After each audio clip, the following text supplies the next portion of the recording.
taught you this move. Quit yapping. Show me what you've got!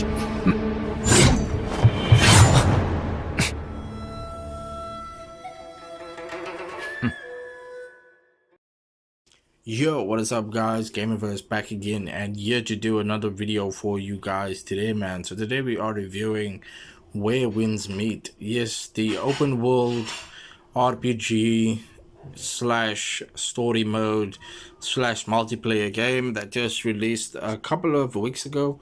I think it released like a month ago, and the initial wow factor for this game was really cool. I mean, Where Winds Meet grabbed a lot of people's attention before the release, and the trailers and the gameplay just looked awesome.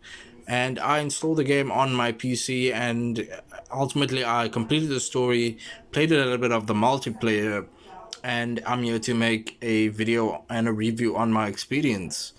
So let's get into it. Let's first talk about the graphics and the art direction.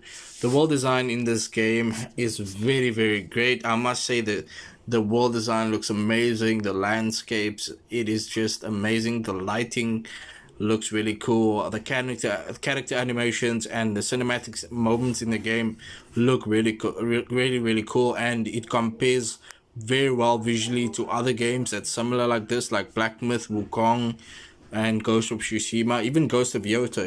It compares to that a little bit, and there's a lot of similarities. So I mean, visually the game looks awesome and is really cool visually to look at. And as you guys can see, yeah, I had the game on high settings and then ultimately switched it to medium, tried out low, but the game looks really good for a online open world game. And yeah guys, that is the graphics. I think the graphics looks really cool. It's very much 2025 standard of graphics, and it looks great even on PC, and I'm sure it looks even better on PS5. I've seen some videos floating around of the game being on PS5, and it just looks amazing. I must say it looks amazing. Next guys, I do want to talk about the combat system. You got this I don't know what they call it, Wuxia style movement. There's a lot of martial arts, and there's weapons that you obviously use. The fluidity and the responsiveness of these weapons are really good, and the difficulty varies a lot. Obviously you can make the game easy, you can make the game difficult, but there's a lot of variety in terms of the skill, the combos, and the player freedom. The combat actually does stay very fun and engaging. I didn't really get repetitive throughout my time with playing the story and playing a little bit of the multiplayer. The open world design combat was really cool. Going against other people who has different combat styles in the online world was really cool to see, and you being your own samurai in this open world adds a lot of identity to the game. So the identity that you create here with your own combat style is really cool, I must say, and the combat was really cool to experience. Next, I want to talk a little bit more about the open world. I did talk about this a little bit, but the map size and the exploration is very decent. You got some activities to do, some side quests, and of course many other distractions that you can do. The open world feels alive. It doesn't feel so empty, you know, especially with other people being online and all of these exploration rewards.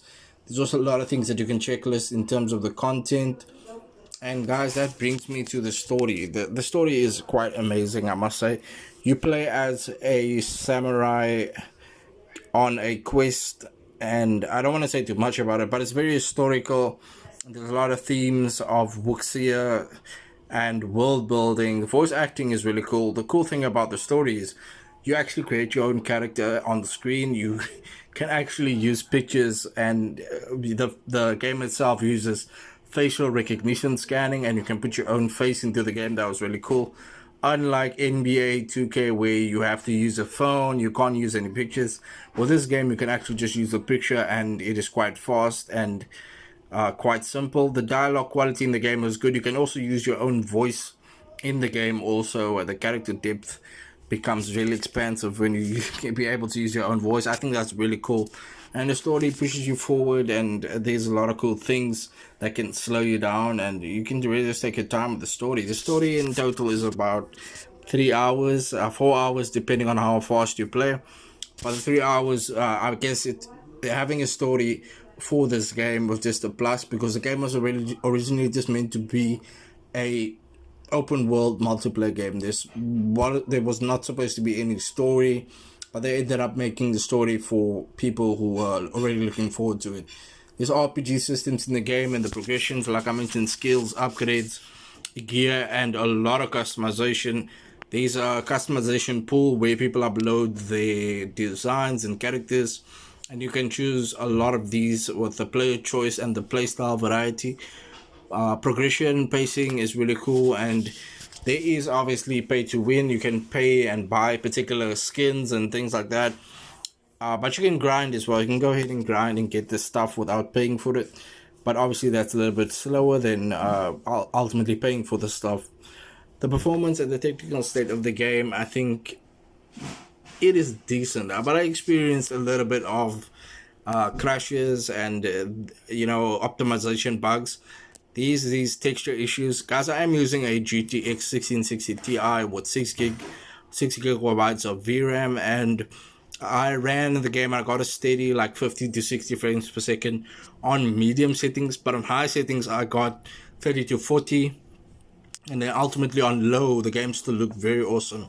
I got about 70 to 80 to 90. The polish level isn't that great. I feel like the game needs a couple of more updates just to make the optimization more cleaner, and the settings, scale the settings out for mid-range PCs and stability during the combat and the exploration. But other than that, I would say the performance isn't that bad. I mean, it's still playable. It's not like poor, but there are parts in the game where I actually scratch my head because the characters will do T-poses. So in terms of performance, I think that it can be better than it actually is. And I think with a couple of changes, it could be, more leveled out. But other than that, guys, that is the performance. And next, I'm going to talk a little about the sound. The sound effects in the game during combat is actually quite cool. It sounds realistic with the swords and the blades, the jumping and the animations make the sounds really good. Music during the exploration and the battles are really cool. I can see how much they added to the audio just to make it more immersive. But the good versus the bad, guys. The biggest strength of the games that really surprised me was the customization, the combat, and most noticeably the other features like the more side quests that you can do, improvements, and the things that you can actually do to progress your character and then use your character in multiplayer. I did enjoy the story. I always love a good story, especially if the game has a story. And the biggest strength of the story, I think, is the fact that it is a self-proclaimed story. You create your own character, and I just think that's so super cool, especially in a Japanese type of game. It is really cool. I think it's in Chinese or whatever Chinese.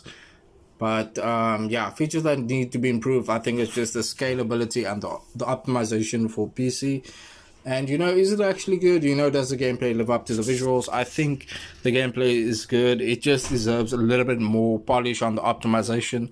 There's a lot of fun factors after a couple of hours of playing the game. And in terms of who will love the game, I think people that enjoy samurai games, if you're a big fan of samurai games, martial arts, open world, if you're a big fan of the Neo games, I think you will enjoy this. If you enjoyed if you enjoyed Ghost of Tsushima, this game will definitely be for you, and you will definitely enjoy it. I think final verdict, guys, and who I would recommend, I think it's still worth playing in 2025. 2025 is almost over, guys, but it is still worth playing.